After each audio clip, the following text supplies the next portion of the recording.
दोस्तों नमस्कार, आप सभी का स्वागत है। पाहुजा लॉ अकेडमी ने इतिहास रच दिया, 60 से भी ज़्यादा बच्चों का सिलेक्शन दिया है बिहार जुडिशरी में। आज हमारे साथ बीपीएससी में बिहार जुडिशरी में टॉपर हैं सचिन जी। इनसे हम बात करते हैं आखिरकार ये सफलता का राज क्या है और इनकी सफलता में किस प्रकार की इनकी रणनीति रही। हाँ जी सर, बहुत बहुत स्वागत है। क्या कहेंगे आप? जी, धन्यवाद।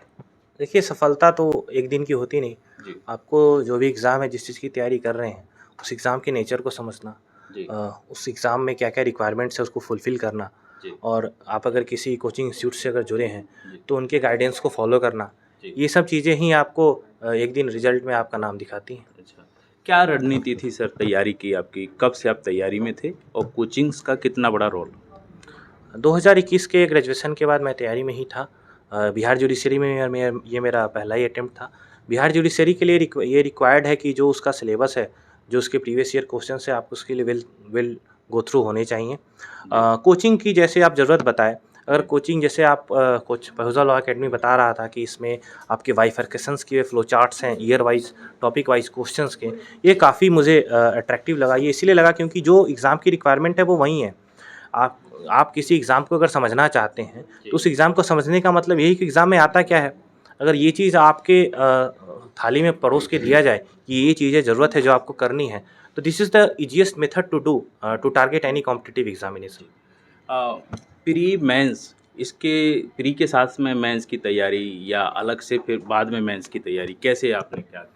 देखिए, स्टार्टिंग में तो आप प्रीलिम्स साथ ही करेंगे जब जी आपके पास टाइम हो। जी जब प्रीलिम्स नज़दीक आ जाए, तो जी आप प्रीलिम्स पे पूरा फ़ोकस करेंगे। जैसे उसके लिए बेयर एक्ट्स जो रिक्वायर्ड है, जो जी टेबल ऑफ कंटेंट्स याद होने चाहिए, जी जो एमसीक्यूज़ हैं, उनको जी आप मैक्सिमम बार प्रैक्टिस करें। जी जो प्रीलिम्स के क्वेश्चन है उस पार्टिकुलर स्टेट के जुडिशरी के, जी उसको आप बार-बार करेंगे। क्योंकि आप ये अगर किसी आप खुद से अगर तैयारी कर रहे हैं या कहीं कोचिंग से भी तैयारी कर रहे हैं, तो वो क्वेश्चन्स ही प्रोवाइड करवाते हैं, जो जी। काफ़ी हेल्पफुल है, जो एमसीक्यू क्वेश्चंस हैं। अच्छा जब आपका प्रीलिम्स में प्रीलिम्स क्लियर हो जाए, तो मेंस के लिए जो सबसे जो प्राइमरी डॉक्यूमेंट है, वो आपका प्रीवियस ईयर क्वेश्चन है। इस पे आपको आना ही पड़ेगा, क्योंकि ये एग्ज़ाम इतना वास्ट है। कोई भी एग्ज़ाम, इस तरह के कॉम्पिटिटिव एग्ज़ाम इतने वास्ट होते हैं, आपको इसको नैरो डाउन करना होता है।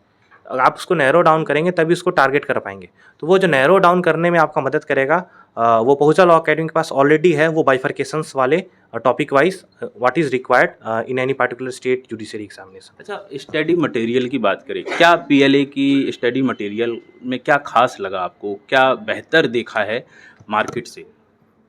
देखिए, जैसे बताया ना, टॉपिक वाइज़ रिक्वायरमेंट ये जी बहुत ज़रूरी है। क्लास में अगर उस चीज़ पे फ़ोकस हो रहा है, ये जी और भी अच्छी बात है। जी इंटरव्यू गाइडेंस के दौरान जी मैं एक मटेरियल के थ्रू आया था जो मुझे प्रोवाइड करवाया गया था। जी वो था कि किसी पार्टिकुलर लॉ में what are the important questions which could be asked. देखिए, इम्पोर्टेंट बोल देना ऐसा नहीं है कुछ भी 20 क्वेश्चंस को दे देना और ये इम्पोर्टेंट क्वेश्चंस बोल देना। Hmm, it should cover throughout, मतलब शुरू से अंत तक जो-जो चीज़ें लग रही हैं आपको एक बर्ड्स आई व्यू से, जो इम्पोर्टेंट हो सकता है, वो चीज़ें कवर करना, ये चीज़ें हैं। बट भोजा लॉ अकेडमी के नोट्स में ये चीज़ें लिखी हुई हैं। अच्छा, अच्छा। हाँ सर, क्या कहेंगे एस्पिरेंट से, पूरे भारत से एस्पिरेंट देख रहे हैं आपको और क्या कहना चाहेंगे तैयारी के दौरान, क्या विशेषकर मेन पॉइंट को ध्यान देना चाहिए? बहुत सारे बच्चे डिमोटिवेट हो जाते हैं तैयारी के दौरान, 1 बार नहीं हुआ, 2 बार नहीं हुआ, क्या कहना चाहेंगे इसमें? देखिए, पैशंस और बिलीफ, ये 2 चीज़ें अगर किसी एग्ज़ाम की तैयारी में आप जा रहे हैं, जी, ये वर्ड्स बड़े-बड़े हैं तो इनके मीनिंग भी बड़े हैं, और जी, ये लाइफ में भी बहुत इंपॉर्टेंट रोल प्ले करते हैं। पैशंस बोल देना और पैशंस रखने में डिफरेंस है, और पैशंस रखना ही पड़ेगा, बिलीफ रखना ही पड़ेगा। अगर नहीं रखेंगे तो आप एंग्ज़ायटी और स्ट्रेस, इन सब चीज़ों से प्रभावित हो सकते हैं। इसका उपाय है, आप अगर स्पिरिचुअली कुछ कर सकते हैं तो कीजिए। पूजा अगर वैसा कुछ कर रहे हैं जिसमें आपका विश्वास है, वहाँ कीजिए। आप मेडिटेशन कर सकते हैं। जी, आपके अपने पेरेंट्स, अपने आपके जो भी नियर डियर्स हैं, जो आपको हेल्पफुल कर मतलब आपके मोटिवेशन में मदद करते हैं, उनसे बात करते रहिए। मेरे रिलेटिव्स भी इसमें काफ़ी मेरे हेल्पफुल थे। हुँ, मेरे दादाजी, नाना जी या मामू जी, हुँ, पिताजी, माँ जी का तो जो सहयोग रहता है, उसको तो कोई नकार ही नहीं सकता। उनसे आप डेली कॉन्टैक्ट में रहिए। वो आपको कंटिन्यूअसली मोटिवेट भी करेंगे, और आप बाकी चीज़ों जो दिन भर एक एग्ज़ाम के प्रोसेस में इन्वॉल्व रहते हैं, वो शाम के टाइम एग्ज़ाम के अलावा कुछ और बातें कर सकते हैं, हुँ। जो आपको स्ट्रेस फ्री में बहुत मदद करते हैं। Thank you.